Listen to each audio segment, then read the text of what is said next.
जग्गा किन्दै गर्दा कुन कुन कानुनी पक्षहरूलाई हामीले विचार पुर्याउनु पर्छ त? पहिलो नम्बरमा आउँछ त्यो जग्गाको असली विक्रेता को मार्फत त्यो जग्गा बेचिँदैछ, यो पनि हजुरहरूले पत्ता लगाउनु पर्ने हुन्छ। जस्तै बिचमा धेरै ब्रोकरहरूले जग्गा बेच्नुहुन्छ र त्यो जग्गा के हो कस्तो हो त्यो जग्गाको इतिहास हजुरहरूलाई केही पनि थाहा हुँदैन। र अर्को दोस्रो नम्बरमा आउँछ त्यो जग्गा कतै गुठीको जग्गा त होइन कि त्यो ऐलानी जग्गा त होइन, त्यो पनि हजुरहरूले राम्रोसँग बुझ्नुपर्छ। त्यो जग्गा रैकर हो कि गुठीको जग्गा हो कि ऐलानी जग्गा हो कि, त्यसमा पनि हजुरहरूले विचार पुर्याएर मात्रै जग्गा खरिद गर्नुपर्ने हुन्छ। र तेस्रो नम्बरमा आउँछ त्यो जग्गा कतै विवादित जग्गा त छैन अथवा त्यो जग्गामा केही मुद्दा मामिला परेको त छैन, त्यो पनि हजुरहरूले राम्रोसँग विचार पुर्याउनुपर्छ।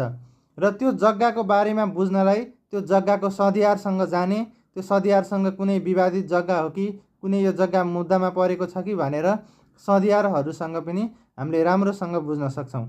र अर्को हुन्छ त्यो जग्गाको अंशियारहरू को हुन्। मानौ कहिलेकाहीँ कस्तो हुन्छ भन्दा कुनै बुबाको नाममा जग्गा हुन्छ र उसको अंशियारहरू छोरा श्रीमती हुन सक्छन् र उसले आफ्नो डिसिजनले चाहिँ जग्गा बेचिदिन्छ, तर पछि अंशियारहरूले मुद्दा हालेर त्यो जग्गा फेरि तपाईँको रिटर्न हुने चान्स पनि हुनसक्छ।